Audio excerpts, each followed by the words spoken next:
Mukunda jewellers వారి Purvi gold and diamonds November 1న KPHB లో ఘనంగా ప్రారంభం. ఓపెనింగ్ ఆఫర్ గా ప్రతి 3 లక్షల కొనుగోలుకు ఒక బంగారు నాణెం ఉచితంగా పొందండి. జూబ్లీహిల్స్ ఎన్నికతో మాకు సంబంధం లేదండి. అదో చిన్న ఎన్నిక అన్ఫార్చునేట్గా వచ్చింది. మాకు సంబంధం లేదు ఆ జూబ్లీహిల్స్ ఎన్నికతో. అమ్మా బీసీ విధానంతో మీరు ముందుకు వస్తున్నారు కదా, బీసీ ప్రజలంతా మిమ్మల్ని నమ్ముతున్నారా? అంటే కొంతమంది ఇంటర్నల్గా కుట్రలు పడుతున్నారు. కేసీఆర్ గారు వదిలిన బాణమే కవిత అని అంటున్నారు. అంటే ఖచ్చితంగా బీఆర్ఎస్ నుంచి బయటకు వచ్చింది కాబట్టి మిమ్మల్ని పూర్తి స్థాయిలో ఒక స్వచ్ఛంద సంస్థగా నమ్మలేకపోతున్నారు. మా బీఆర్ఎస్ నుంచి నేను బయటికి రాలే అమ్మ, బయటికి పంపించిరు. బాగా సీరియస్గా ఆలోచన చేసి సస్పెండ్ చేసి బయటికి పంపించిరు. నేను బయటికి రాలే.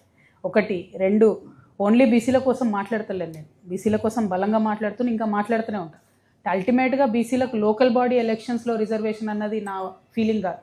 బీసీలకు చట్టసభల్లో రిజర్వేషన్ రావాలి. ఎమ్మెల్యేలుగా, ఎంపీలుగా చట్టసభల్లో రాజ్యాంగబద్ధంగా రిజర్వేషన్, అది అల్టిమేట్ లక్ష్యం. దానికోసం మొదటి స్టెప్ లోకల్ బాడీస్లో బీసీలకు రిజర్వేషన్. సో బీసీలకు సంబంధించి జాగృతి కమిట్మెంట్ ఎప్పుడూ ఉంటుంది. మిగతా సమస్యల గురించి కూడా మాట్లాడుతుంది. ఏందన్నా? గడిచిన 10 సంవత్సరాల్లో జర్నలిస్టులకు ఇల్లు నిర్మిస్తున్నారు, ఇప్పుడు నిర్మించలేదు. మీ జాగ్రత్త ఓకే, ఏదన్నా ఇంకేదో అన్నారు? నేనా? ఇప్పుడు ఒక్క మాట అన్న, పార్టీలో నుండి చాలా అవమానకరంగా నన్ను బయటకు పంపించారు. ఊరేస్ట్ వాళ్ళని కూడా అడుగుతారు కదా అసలు ఏంది, ఏం సంగతి, ఏం కథ. సరే ఓ మాటకి నేను తప్పే చేసినా అనుకుందాం అన్న. నేను ఏం తప్పు చేసినా నాకు తెలియదు, కానీ చేసిందే అనుకుందాం. అడగాలి కదా, ఒక షోకాజ్ నోటీస్ అయితే ఇవ్వాలి కదా.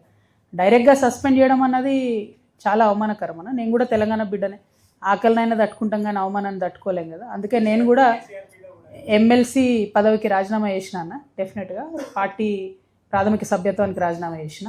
నేను కేసీఆర్ బిడ్డనవడం నా అదృష్టం, 101% డౌట్ లేదు. కేసీఆర్ గారు తండ్రిగా పిలిస్తే ఖచ్చితంగా వెళ్తా. రాజకీయంగా చర్చించడానికి ఏమీ లేదు. చర్చించేటటువంటి నావ దాటిపోయింది కదా, నా టైం దాటిపోయింది. తండ్రిగా పిలిస్తే ఖచ్చితంగా వెళ్తాను.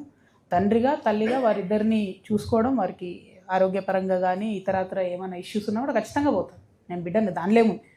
పాలిటిక్స్ వేరు, పర్సనల్ వేరు. పొలిటికల్గా మాత్రం బీఆర్ఎస్ పార్టీతో నాకు ఎటువంటి సంబంధం లేదు. Thank you.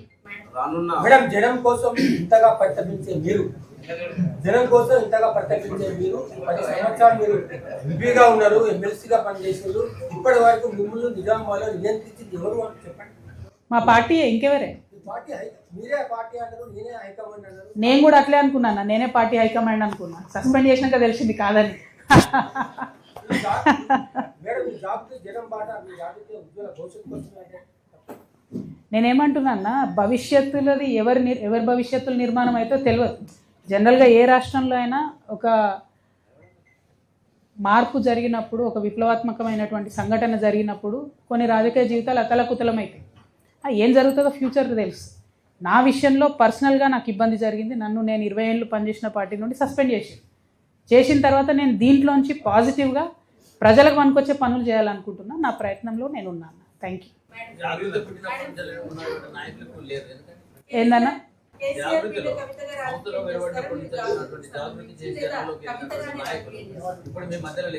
ఇప్పుడు ఒక జరుగుతుంది అన్న ఒక్కొక్కసారి. ఇప్పుడు నన్ను పార్టీలోకి వెళ్ళి సస్పెండ్ చేసినప్పుడు అందరికీ ధైర్యం ఉండదు కదా అన్న, తట్టుకొని నిలబడి ధైర్యం ఉండి ప్రజల కోసం పనిచేద్దాం అనుకుంటే వాళ్ళు ఉన్నారు.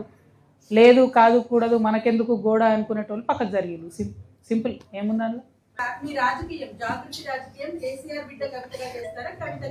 నేను చెప్తున్నా కదమ్మా, నేను ఇప్పుడు రాజకీయం చేయడం లేదు. ప్రస్తుతం నేను సమస్యల మీద పోరాటం చేస్తున్నాను.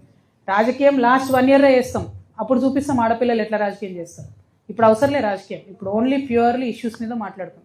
ఎందుకంటే మీరైనా నేనైనా పేగులు తెగేదాకా కొట్లాడినాం తెలంగాణ రావాలి. వచ్చిన తర్వాత కూడా ఇంకా వరంగల్కి అండర్ గ్రౌండ్ డ్రైనేజ్ లేకపోవడం ఏంది చెప్పు? అన్యాయం కాదా? వరంగల్ వరదలు వస్తే మునగడం ఏంది చెప్పు? ఎంత అవమానం ఇది మనకు తెలంగాణకి.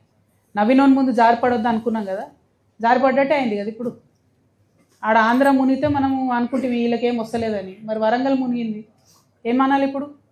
ఎవరు రెస్పాన్సిబుల్ దీనికి? ఇట్లాంటి ఇష్యూస్ మీద ఇప్పుడు ఆలోచిద్దాం. నేను పాలిటిక్స్ పక్కా చేస్తా, ఇప్పుడు కాదు, టైం ఉంది. పాలిటిక్స్ చేసినప్పుడు ఈ రుద్రమదేవి నేల సాక్షిగా చెప్తా ఉన్నా నేను. ఆడబిడ్డలు రాజకీయం చేస్తే ఎట్లుంటుందన్న చూపిస్తాం. ఇప్పుడు కాదు, ఇప్పుడు సమస్యల మీద మాట్లాడదాం, ఇప్పుడు ఇష్యూస్ మీద మాట్లాడదాం. పెన్షన్లు పెరుగుతలేవు అసలు. 2000 పెన్షన్ 4000 చేస్తాడు రేవంత్ రెడ్డి గారు. ఎంతమంది ఆడబిడ్డలు బాధపడుతూ ఉన్నారు. నిన్న పోతుంటే తవ్వంటే ఒక 100 మంది చెప్పారు నాకు, కొత్తగా పెన్షన్స్ ఇవ్వలే ఈ 2 ఏళ్ళలో అని. ఆ ఇచ్చే 2000 అన్న కొత్తగా ఇవ్వచ్చు కదా. విధవరాన్లు అయిపోయిన వాళ్ళకి ఇస్తలేరు అన్న పెన్షన్. ఎందుకు అప్డేట్ అవుతలేదు? ఆటోమేటిక్ అప్డేట్ అవ్వాలి కదా వీడియోస్కి అయితే, అది కూడా అవుతలేదు. సో ఇట్లాంటి ఇష్యూస్ మీద ఫైట్ చేద్దాం, పాలిటిక్స్ చేద్దాం, దాని టైం ఉంది ఇంకా. రాణి రుద్రమ పుట్టిన గడ్డ పెంచి భవిష్యత్తులో మీరు ఏమైనా పోటీ చేసి వరంగల్లో సమస్యలన్నీ పరిష్కారం చూపే అవకాశం ఉంది. అంటే నాకు బేసిక్ క్వాలిఫికేషన్ లేదు కదన్న, నాకు భూమి కబ్జా చేసుడు రాదు. మీ వరంగల్లో ఎమ్మెల్యే కావాలన్నా ఏం కావాలన్నా మొదలు అది ఉండాలన్నట్టు కదా. ఇప్పుడు అది మారుద్దాం, అది మారితే మళ్ళీ ఆలోచన చేద్దాం వరంగల్కి వెళ్ళి పోటీ చేసేది. ఆ బేసిక్ క్వాలిఫికేషన్ తెచ్చుకుందామా లేకపోతే రూల్స్ మారుద్దామా ఆలోచన. దాన్ని మార్చినాక definitely we will try. Thank you. చెప్పు. పాలనలో 10 ఏళ్ల పాలనలో అవినీతి జరిగిందని కాంగ్రెస్ ఆరోపిస్తుంది. ఆ అవినీతి మీద మీరు పోరాటం చేయాలంటారా? ఇప్పుడు చేస్తున్నది ఏందన్నా, నేను 2 ఎగ్జాంపుల్స్ చెప్పిన, మీరు రాయండి ఎంతగా రాస్తారో చూద్దాం. మీరు ఏం పేపర్ మీకు చెప్పురి, రేపు పొద్దుగాల మీ పేపర్ చూస్తాను. V6 ఏందే V6 వెల్గా.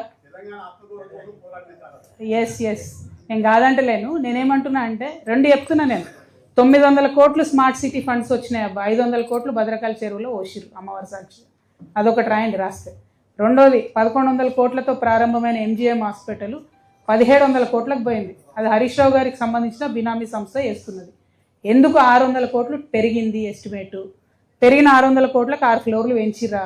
ఏం చేసిర్రు? రాయండి. ఇది అవినీతి కాదా? ఎవరి హయాంలో జరిగింది అన్నది కాదు, ఎందుకు పెరిగిందని అడుగుతున్నాను నేను. మొన్న ఆదిలాబాద్ పోతే కూడా అక్కడ కూడా అట్లే అయింది. 300 కోట్లతో స్టార్ట్ అయిన ప్రాజెక్టు 2000 కోట్లకు పెరిగింది. ఇంకా పని అయితే పూర్తి కాలే, నీళ్ళు అయితే వస్తలేవు జనంకు. ఇది అవినీతి కాదా? ఏ జిల్లాకు ఆ జిల్లా ఎండగడుతున్నాం. మీరు రాయగలిగితే మీకేం బేషజాలు చెప్తే మీరు రాయండి, నాకేం ప్రాబ్లం లేదు.